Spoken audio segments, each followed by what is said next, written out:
Hey guys, welcome to gadgets live. So currently जो Motorola का all new trending phone चल रहा है which is Motorola H70 fusion. इसे मैंने परचेस कर लिया है एंड मुझे कल रात को ही डिलीवर हो गया था।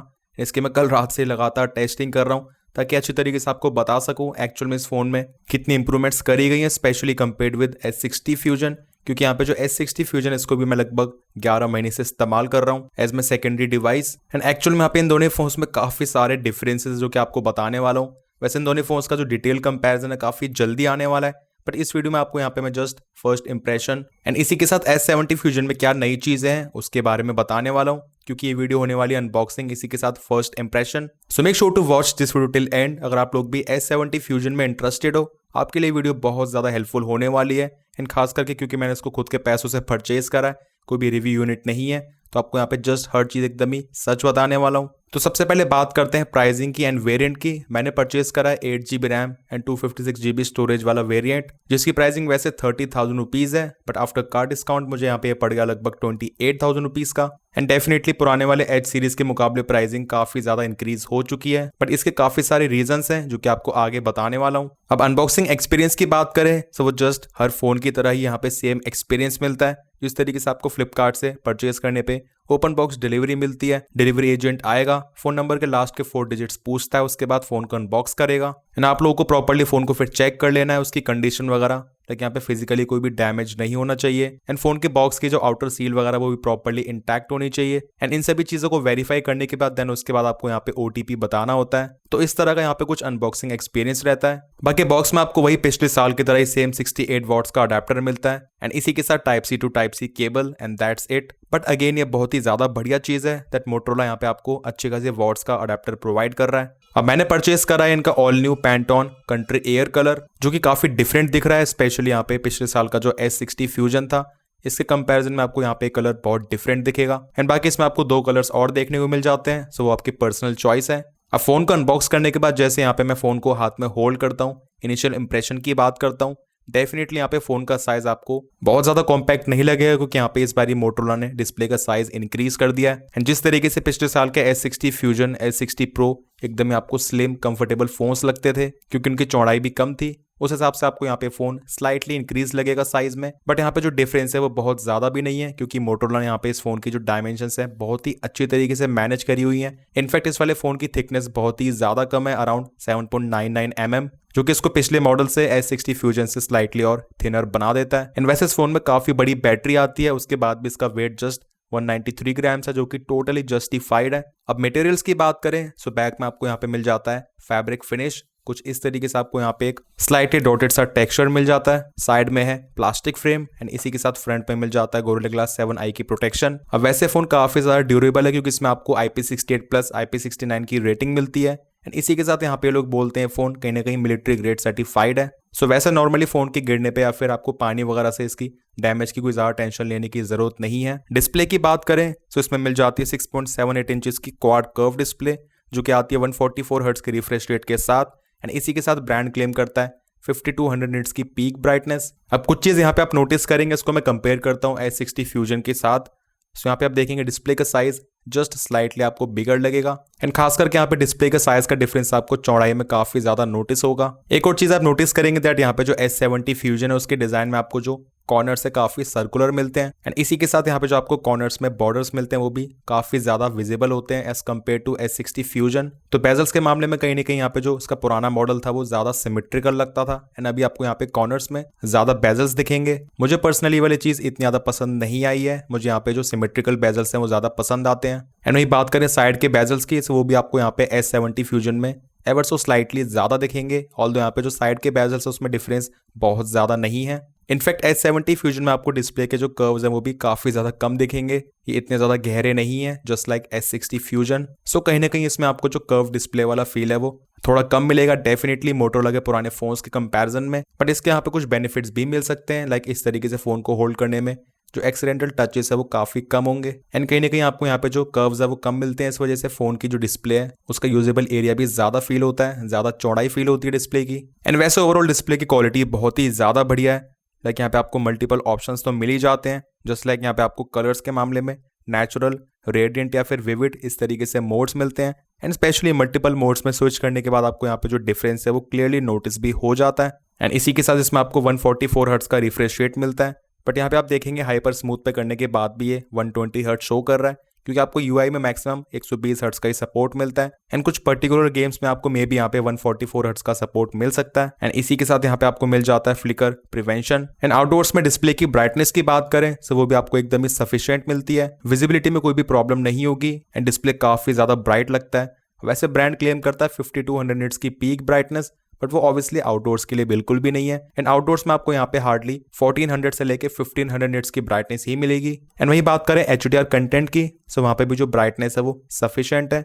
बट हाँ, एक चीज मैंने नोटिस करी, इसकी ब्राइटनेस S60 फ्यूजन के मुकाबले थोड़ी सी कम रहती है, बट जो HDR की परफॉर्मेंस है वो बहुत ही ज्यादा बेटर है। लाइक यहाँ पे आपको एक्चुअल में काफी बेटर डायनेमिक रेंज मिलती है YouTube पे HDR कंटेंट में। सो यहाँ पे एक्चुअल में मोटोरोला ने क्वालिटी को काफी इंप्रूव करा है रेदर देन जस्ट नंबर्स। और प्राइस के हिसाब से मैं इसके डिस्प्ले को आराम से 10 आउट ऑफ 10 रेट कर दूंगा, मुझे बहुत ही ज्यादा पसंद आई।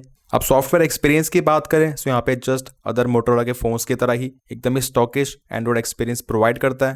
एंड इसमें आपको आउट ऑफ द बॉक्स मिल जाता है एंड्रॉइड 16। अब जो सॉफ्टवेयर एक्सपीरियंस है वो काफी ज्यादा अच्छा है, फोन की स्मूथनेस आपको बहुत अच्छी लगेगी। स्पेशली यहाँ पे जो S60 फ्यूजन वगैरह उसके कंपैरिजन में एनिमेशंस ज्यादा क्विक हैं, ज्यादा स्मूथ है।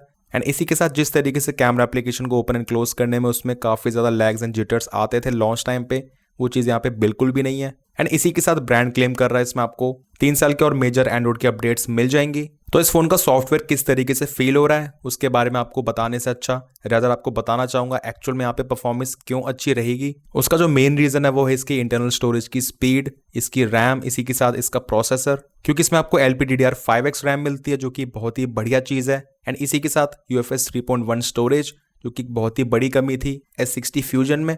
एंड अलॉन्ग विद इट इसमें आपको मिल जाता है स्नैपड्रैगन 7S Gen 4 प्रोसेसर, जो कि डेफिनेटली एक बहुत ही ज्यादा सॉर्टेड चिपसेट लगा मुझे। एंड इसका सबसे बड़ा रीजन है यहाँ पे इसका थ्रॉटलिंग टेस्ट। एज यहाँ पे आप देखेंगे जब मैंने इसमें थ्रॉटलिंग टेस्ट को रन करा तो यहाँ पे 2 मिनट, उसके बाद 7 minute and then 11 minute and then उसके बाद यहाँ पे 15 मिनट तक इस फोन में कोई भी थ्रॉटलिंग हुई ही नहीं। अब मैंने इतने सालों में अब तक कोई भी ऐसा फोन टेस्ट नहीं करा जिसमें यहाँ पे 15 मिनट के बाद भी कोई भी थ्रॉटलिंग शो ना हो। अब मे बी ऐसा इसी वजह से क्योंकि यहाँ पे ऑलरेडी जो चिपसेट है वो बहुत ही ज्यादा स्टेबल है, थ्रॉटलिंग शो नहीं कर रहा है। एंड इसी के साथ इसमें ब्रांड ने वेपर चैम्बर कूलिंग सिस्टम का भी इस्तेमाल करा है। एंड आई वुड से यहाँ पे इसके परफॉर्मेंस को फर्दर टेस्ट करने से पहले मैं इसके परफॉर्मेंस से 90% इस चीज को देख के एकदम ही इंप्रेस हो गया हूँ। बाकी बेंचमार्क स्कोर्स की यहाँ पे बात कर लेते हैं, सो आपको शो कर देता हूँ किस तरीके से इसके स्कोर्स निकल कर आ रहे हैं।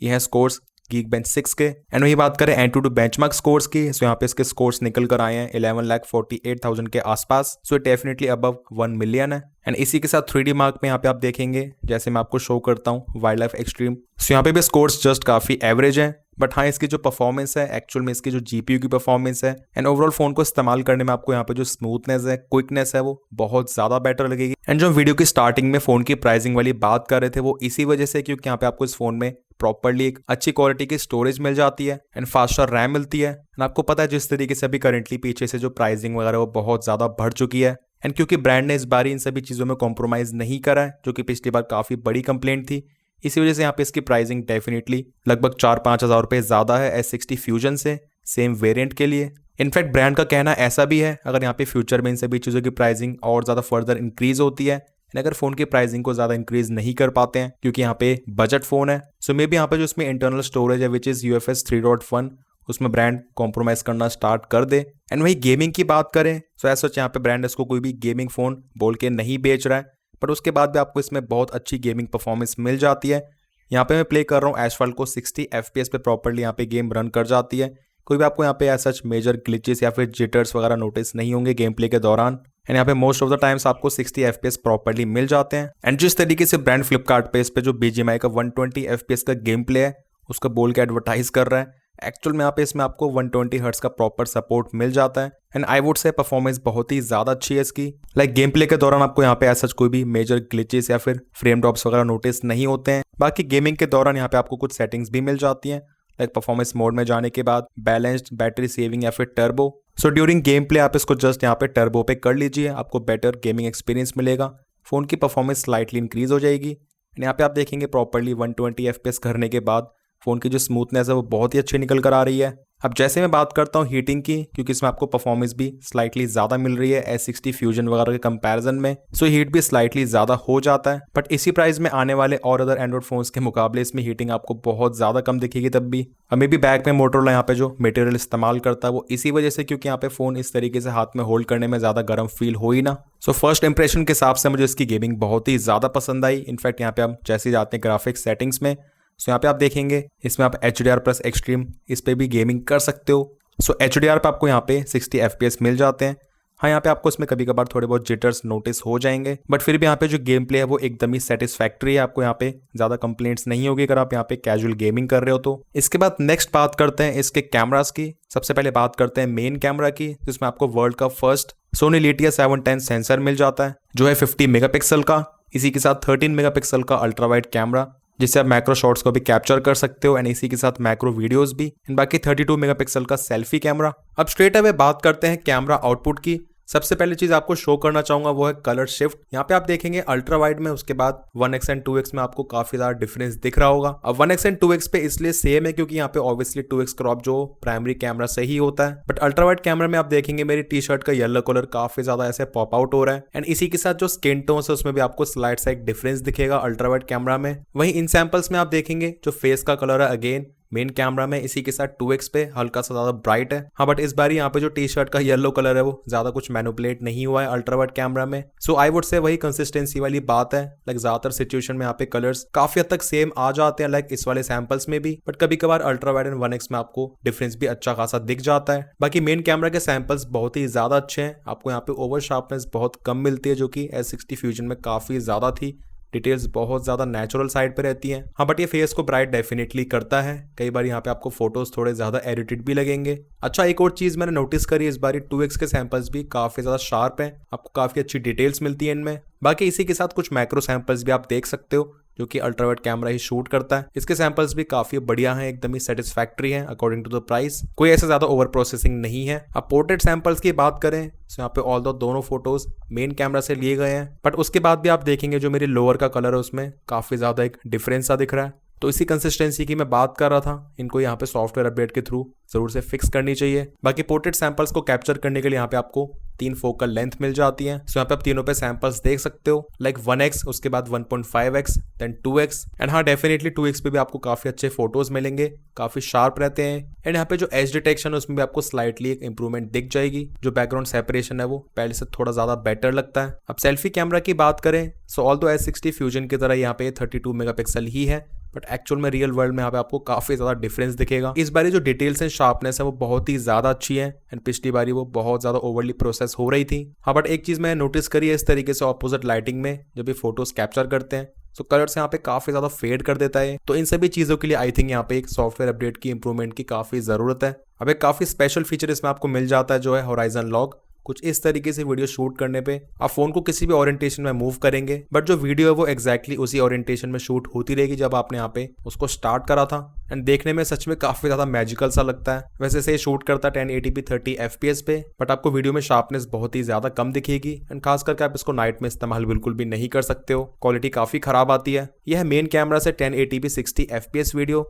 सो यहाँ पे जिसका जो ऑटो फोकस है वो बहुत अच्छी तरीके से काम करता है। मतलब मैं डिस्प्ले पे टैप नहीं कर रहा हूँ, अपने आप ही इस तरीके से फोकस कर रहा है, एंड फोकसिंग स्पीड भी अच्छी खासी है। तो इन सभी छोटी छोटी चीजों में डेफिनेटली यहाँ पे इंप्रूवमेंट करी गई है। बाकी 1080p 60 FPS पे स्टेबलाइजेशन, कलर्स, HDR कंट्रोल, हर चीज काफी बैलेंस्ड है। हाँ, यहाँ पे कलर स्लाइटली बूस्ट हो रहे हैं, एंड इसके कंपैरिजन में 4K 30 FPS में जो कलर्स है वो इतने बूस्ट नहीं होते हैं। तो 60 FPS की वजह से आई थिंक अगेन यहाँ पे जो ओवर प्रोसेसिंग है वो थोड़ी सी कर रहा है वीडियो को अच्छा शो करने के लिए।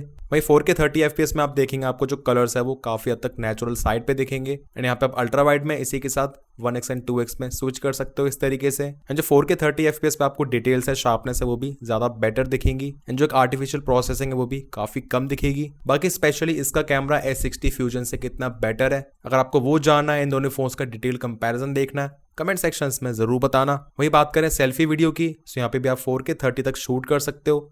यहाँ पे भी जो डिटेल्स हैं, शार्पनेस है, उनमें आपको पहले के मुकाबले इंप्रूवमेंट दिखेगी, एंड खास करके जो फेस का कलर है वो बहुत ज्यादा बेटर आता है, एंड जो ओवरऑल फेस पे डिटेल्स हैं, टेक्सचर है, वो भी काफी ज्यादा इंप्रूव लगते हैं। हाँ, बाकी फोटोज की तरह यहाँ पे वीडियोज में भी जैसे हम जाते हैं ऑपोजिट लाइटिंग में, कलर्स हल्के फुल्के थोड़े से फ्लक्चुएट हो जाते हैं एंड जो ओवरऑल फ्रेम है वो काइंड ऑफ थोड़ा सा फेड हो जाता है। एज यहाँ पे आप देखेंगे अब जब बैकग्राउंड में काफी ज्यादा लाइट है तो यहाँ पे जो टी शर्ट का येलो कलर है वो बहुत ही ज्यादा फेड सा हो गया है एंड इसी के साथ ओवरऑल वीडियो के कलर्स भी। अब बैटरी के बारे में बात करने से पहले मैं कुछ और चीजों की भी बात करना चाहूंगा।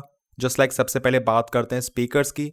ऑल तो यहाँ पे ब्रांड क्लेम करता है इसमें आपको डॉल्बी एटमॉस का सपोर्ट मिल जाता है, बट अगर मैं बात करता हूँ एक्चुअल में स्पीकर आउटपुट की तो मुझे यहाँ पे इतना कुछ खास पसंद नहीं आया है एंड स्पेशली S60 फ्यूजन के कंपैरिजन में यहाँ पे स्पीकर्स मुझे यहाँ पे थोड़े से डाउनग्रेडेड लगे हैं। इनके लाउडनेस भी स्लाइटली कम है एंड जो हाई नोट्स होती हैं, ट्रेबल्स होती हैं, वो भी काफी लैकिंग लगती हैं इसमें। हम वही बात करें हैप्टिक्स की तो यहाँ पे जो इसकी वाइब्रेशन है, हैप्टिक फीडबैक है, मुझे स्लाइटली बेटर लगा पहले से and according to the price इसमें आपको यहाँ पे जो हैप्टिक फीडबैक मिलता है, फोन के आने के टाइम पे वाइब्रेशन मिलती है, उससे कोई ज्यादा शिकायत नहीं होगी। एंड वही हम बात करें इसकी बैटरी की तो इसमें आपको 7000 mAh की मैसिव बैटरी मिलती है जो कि काफी बड़ा नंबर हो जाता है एंड एक्चुअल में फोन को इस्तेमाल करते हो आपको यहाँ पे ये वाली चीज दिखती भी है। एज हम सभी को पता है जो स्नैपड्रैगन के चिपसेट होते हैं वो बहुत ज्यादा पावर एफिशिएंट होते हैं, बेकार में बैटरी को ड्रेन नहीं करते हैं एंड जो इनका आइडल ड्रेन है वो भी काफी ज्यादा कम रहता है। उन सभी चीजों को देखते हुए यहाँ पे जो इसकी बैटरी की कैपेसिटी है वो बहुत ही तगड़ा परफॉर्म करेगी लॉन्ग टर्म में भी। इनफैक्ट फोन को नॉर्मली इस्तेमाल करने में ये फोन आराम से 1.5 से लेकर 2 दिन चल जाएगा एंड हैवी यूजेज में 1 दिन से भी ज्यादा चल सकता है। एज यहाँ पे जो इस फोन का यूजेज आप देख सकते हैं, इस फोन को चार्ज करने के बाद मैं लगातार इसमें एकदम ही इंटेंस टेस्टिंग कर रहा हूँ। इसकी benchmarking, Antutu benchmark, throttle test and इसी के साथ एप्लीकेशन गेम्स की इंस्टॉलिंग, उसके बाद गेम्स को टेस्ट करना एंड उसके बाद भी इस फोन की बैटरी काफी ज्यादा बढ़िया चल रही है। तो खास करके बैटरी लाइफ के मामले में आपको यहाँ पे टेंशन लेने की बिल्कुल भी जरूरत नहीं है। सो ये था all new Motorola S70 fusion का अनबॉक्सिंग, इसी के साथ फर्स्ट इंप्रेशन। बाकी इसकी डिटेल में टेस्टिंग, रिव्यू, कंपैरिजन बहुत जल्द इस चैनल पे आने वाले हैं जहां पे हम एक्चुअल में अपने तरीके से इसकी डिटेल में टेस्टिंग करके आपको बताएंगे दैट इसमें एंड S60 फ्यूजन में क्या फर्क है एंड इसी के साथ इसी प्राइस में आने वाले कुछ और फोन्स भी। बाकी आप लोगों के क्या थॉट्स हैं इस वाले फोन को लेकर कमेंट सेक्शंस में जरूर बताना। वीडियो पसंद आया, इन्फॉर्मेटिव लगा तो make sure to like this video. Channel पर new so make sure to subscribe this channel along with bell icon. मिलते हैं मेरी नेक्स्ट इन्फॉर्मेटिव वीडियोस में। Till then take care.